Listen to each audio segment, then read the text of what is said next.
8 मार्च 2026 अहमदाबादच्या नरेंद्र मोदी स्टेडियमवर टीम इंडियानं न्यूझीलंडला हरवून T20 वर्ल्ड कपवर आपलं नाव कोरलं आणि त्याच स्टेडियमवर 2023च्या वन डे वर्ल्ड कपच्या कटू आठवणी पुसल्या गेल्या. 2024 नंतर पुन्हा एकदा भारतानं T20 वर्ल्ड कप जिंकला आणि या विजयामुळे खेळाडूंचा आनंद गगनात मावेनासा झाला होता. पण या विजयाच्या जल्लोषात एक खेळाडू असा आहे जो विजयापेक्षा जास्त वादामुळे चर्चेत आला आणि तो म्हणजे हार्दिक पांड्या. विजयानंतर गर्लफ्रेंड माहिका शर्मा सोबत सेलिब्रेशन करताना हार्दिकनं जे काही केलं त्यामुळे तो जास्त चर्चेत आला आणि ट्रोलर्सच्या निशाण्यावरही. एवढंच नाही तर आता पुण्यात त्याच्या विरोधात थेट पोलीस तक्रार दाखल झाली आहे. हार्दिक नक्की ट्रोल का होतोय, त्याच्यावर कोणते गंभीर आरोप झाले आहेत, त्याच्या विरोधात नेमकी तक्रार काय झाली आहे, तेच आपण या व्हिडिओच्या माध्यमातून जाणून घेऊया. नमस्कार, मी कोमल आचरेकर आणि तुम्ही पाहत आहात महाराष्ट्र टाइम्स ऑनलाईन. या व्हिडिओला सुरुवात करण्यापूर्वी एक महत्त्वाची आठवण, जर तुम्ही महाराष्ट्र टाइम्सचं यूट्यूब चॅनल अजूनही सबस्क्राईब केलं नसेल तर ते जरूर करा. के.एल. राहुल सोबत कॉफी विथ करणमध्ये दिलेली मुलाखत असो, नताशा स्टॅन्कोव्हिच सोबतचं त्याचं लग्न आणि घटस्फोट असो, किंवा आता गर्लफ्रेंड माहिका शर्मा सोबतचं वावरणं, हार्दिक पांड्या जेवढा मैदानाच्या कामगिरीसाठी चर्चेत असतो तेवढाच त्याच्या वैयक्तिक आयुष्यामुळेही. 2024चा वर्ल्ड कप जिंकल्यानंतर हार्दिकला जितकं क्रिकेट चाहत्यांनी डोक्यावर घेतलं तितकंच आता त्याला ट्रोल केलं जात आहे. आणि हे फक्त ट्रोलिंगवर थांबलेलं नाहीये, तर आता थेट पोलीस स्टेशनपर्यंत प्रकरण पोहोचलंय. वर्ल्ड कप जिंकल्यावर भारतीय खेळाडू कुटुंबियांसह मैदानात जल्लोष करत होते. या दरम्यान हार्दिक पांड्या त्याची गर्लफ्रेंड माहिका शर्मा हिच्यासोबत दिसला होता. दोघेही मैदानात फिरत होते, एकमेकांना त्यांनी किसही केलं. पण त्यानंतर दोघे स्टेजवर गेले आणि झोपले. याचा व्हिडिओ व्हायरल झाला. यावेळी पांड्याच्या गळ्यात आपल्या देशाचा तिरंगा झेंडा होता. त्यामुळे पांड्याकडून तिरंग्याचा अपमान झाल्याचा आरोप करत पुण्यातील वकील वाजेद खान यांनी पोलीस ठाण्यात तक्रारीचा अर्ज दाखल केलाय. पुण्यातील शिवाजीनगर पोलीस स्टेशनमध्ये वकील वाजिद खान यांनी हा तक्रारीचा अर्ज दिलाय. हार्दिक पांड्यानं मैदानात जल्लोष करताना राष्ट्रीय ध्वजाचा अवमान केल्याचा दावा त्यांनी केलाय. ही तक्रार राष्ट्रीय गौरव अवमान प्रतिबंधक कायदा 1971 अंतर्गत करण्यात आली आहे.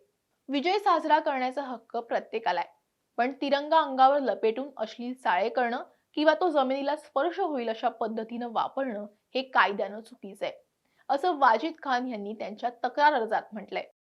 हार्दिक पांड्या व माहिका शर्मा यांच्याकडून राष्ट्रीय जे ध्वज आहे त्याचा अवमान केला गेलेला आहे. नुकतीच T20 वर्ल्ड कप जो जशन चालू होतं, या जशनमध्ये हार्दिक पांड्या असं टपोरीसारखं जो नॅशनल फ्लॅग आहे तो बांधतो, तिच्या गर्लफ्रेंड सोबत खांद्यावर हात ठेवून हसत खेळत एका कोपऱ्यात जातो, गर्लफ्रेंडच्या बाजूला झोपतो आणि विशेष म्हणजे तो स्वतः नॅशनल फ्लॅगवर झोपलेला आहे. रोमॅन्टिक गप्पा हसणं तिचं त्याच्या गर्लफ्रेंड सोबत चालू आहे आणि ही बाब नॅशनल जो फ्लॅग आहे त्याचा अवमान करणारी आहे. नॅशनल फ्लॅग जो कायदा आहे 1971 कलम 2 अनुसार ही बाब चुकीची आहे. ही मला जाणवली. त्यानंतर मी छत्रपती शिवाजीनगर पोलीस स्टेशन या ठिकाणी तक्रार करण्यास गेलो असता सदरील संदर्भात जे काही अधिकारी आहेत त्यांनी बसून माझ्याशी चर्चा केली आणि आम्ही निश्चितच याच्यावरती जे काही कायदेशीर आहे ते पाहू आणि तपास करू. तपास केल्यानंतरच आम्ही पुढील कारवाई करू असं त्यांनी मला वचन दिलं. तर दोष सिद्ध झाल्यानंतर कशा प्रकारे कारवाई होऊ शकते? दोष सिद्ध झाल्यास हार्दिक पांड्याला जे आहे FIR ला सामोरे जावं लागेल आणि पुढील अवमानची प्रोसिडिंग आहे त्यालाही सामोरे जावं लागेल. तर पोलिसांनी कशा प्रकारे प्रतिसाद दिला आपल्याला? काही फोन वगैरे कोणाला लावला होता? नाही, पोलिसांनी मला अतिशय चांगल्या रीतीने प्रतिसाद दिला, कारण नॅशनल फ्लॅगशी निगडीत असल्याने स्वतः अधिकारी वर्ग माझ्यासोबत बसला, त्यांनी चौकशी केली, कंप्लेन वाचली, पाहिली, त्याच्यातलं गांभीर्य त्यांनी जाणून घेतलं. परंतु त्यांनी मला सांगितलं की नाही, आम्हाला अशा घटनांमध्ये अगोदर पूर्ण अभ्यास करावा लागतो, चौकशी करावी लागते आणि मगच आम्ही पुढची कारवाई करू. तर एकंदरीत मागणी काय आहे?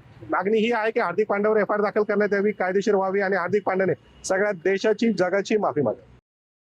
वर्ल्ड कप जिंकल्यानंतर हार्दिकनं तिरंगा आपल्या पाठीवर एखाद्या केप सारखा बांधला होता. अनेकांच्या मते ध्वजसंहितेनुसार तिरंगा अशा प्रकारे पोशाखासारखा वापरता येत नाही. सोशल मीडियावर काही व्हिडिओ व्हायरल झालेत, ज्यात हार्दिक मैदानात आणि प्रेझेंटेशन स्टेजवर झोपलेला दिसतोय. अंगावर तिरंगा असताना अशा प्रकारे जमिनीवर लोळणं हे चाहत्यांना काही आवडलेलं नाहीये. हार्दिकनं विजयानंतर माहिका शर्मा सोबत ज्या प्रकारे सेलिब्रेशन केलं त्यावरून हे वैयक्तिक सेलिब्रेशन आहे की देशाचं असा प्रश्नही नेटकरी विचारताना दिसतात. हार्दिकच्या या पब्लिक डिस्प्ले ऑफ अफेक्शनचा अनेकांनी विरोधही केलाय. पण हार्दिक ट्रोल होण्याचा हा एकमेव मुद्दा नाहीये. हार्दिकनं वर्ल्ड कपची ट्रॉफी बराच वेळ स्वतःकडेच ठेवली होती आणि इतर खेळाडूंना ती नीट हाताळूही दिली नाही असा आरोप देखील सोशल मीडियावर क्लिप शेअर करून केला जातोय.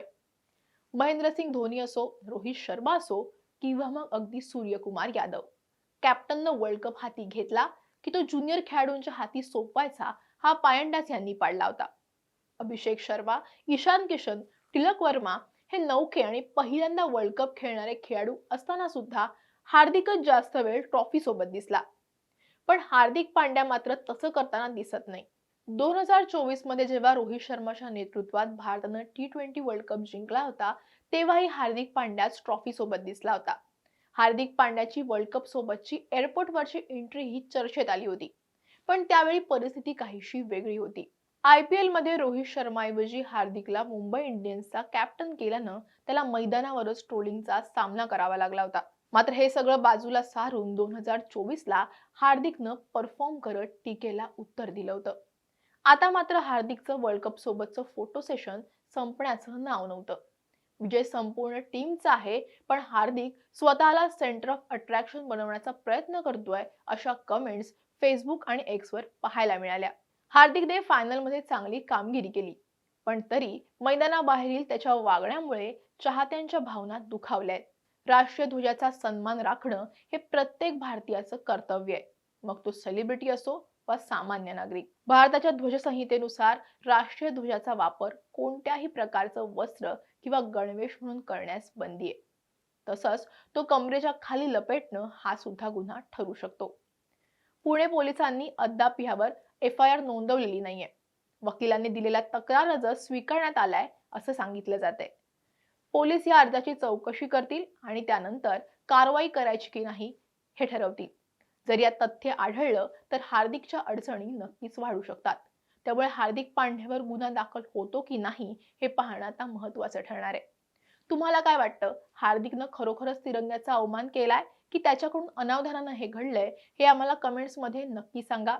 हा व्हिडिओ आवडला असेल तर लाईक आणि शेअर करा. असेच व्हिडिओ पाहण्यासाठी महाराष्ट्र टाइम्सचं YouTube चॅनल सबस्क्राईब करायला विसरू नका.